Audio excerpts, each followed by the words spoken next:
Assalamualaikum warahmatullahi wabarakatuh. Saya Ulfa Marcelasari, NPM 0123013. Di sini saya akan menjelaskan mengenai telekomunikasi, internet, dan teknologi nirkabel. Ada beberapa pokok pembahasan yang akan saya jelaskan.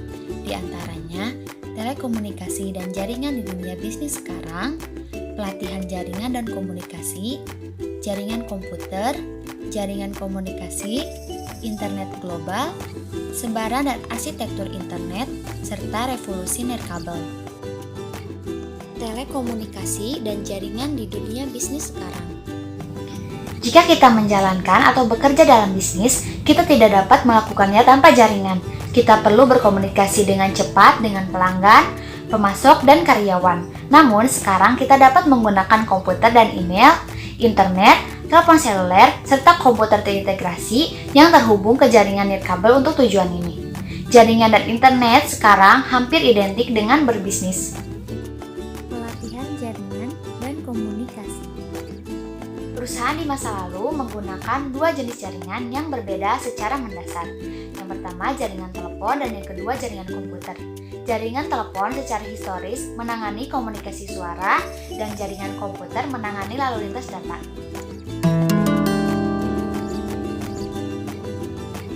Jika kita harus menghubungkan komputer untuk dua atau lebih karyawan di kantor yang sama, kita memerlukan jaringan komputer.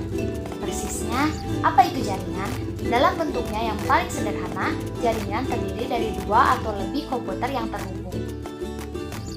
Gambar ini mengilustrasikan komponen perangkat keras, perangkat lunak, dan transmisi utama yang digunakan dalam jaringan sederhana, serta komputer klien dan komputer server khusus, antarmuka jaringan, media sambungan, perangkat lunak sistem operasi jaringan, dan hub atau switch.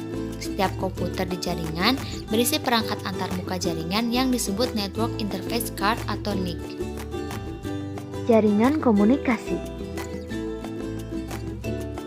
Di dalam jaringan komunikasi ada sinyal digital dan sinyal analog.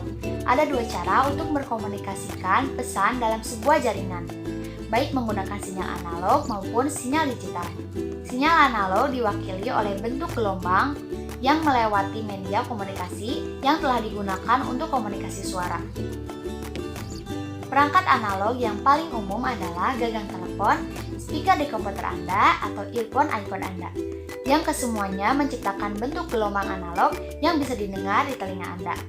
Sinyal digital adalah bentuk gelombang biner diskrit atau sinyal digital mengkomunikasikan informasi sebagai string dari dua keadaan diskrit.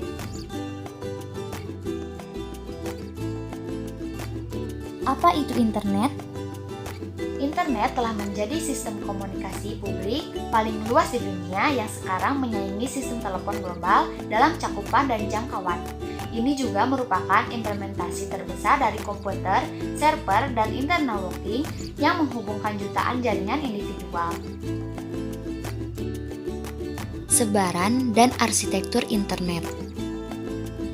Internet didasarkan pada paket protokol jaringan TCP atau IP yang dijelaskan di awal bab ini.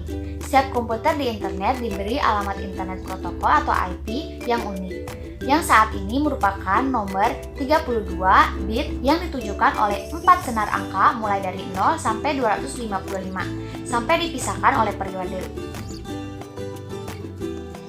Misalnya, alamat IP dari http www.microscope.com adalah 207.46.250.119. Karena akan sulit bagi pengguna internet untuk mengingat string dari 12 nomor, Domain Name System atau DNS mengubah nama domain menjadi alamat IP. Nama domain adalah nama mirip seperti istilah Inggris yang sesuai dengan alamat IP numerik 32 bit untuk setiap komputer yang terhubung ke internet. Revolusi nirkabel.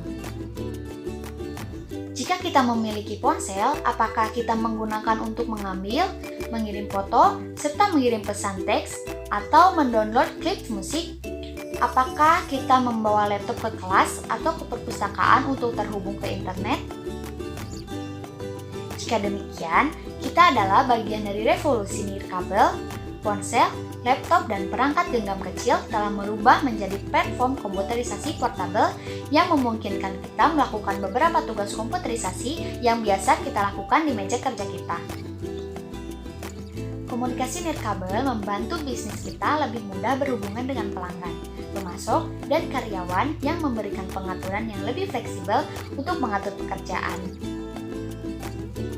Jika kita memerlukan komunikasi mobile dan daya komputasi atau akses jarak jauh ke sistem perusahaan, kita dapat bekerja dengan berbagai perangkat nirkabel, termasuk ponsel, smartphone, dan komputer pribadi dengan dukungan nirkabel.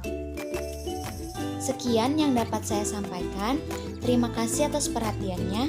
Wassalamualaikum warahmatullahi wabarakatuh.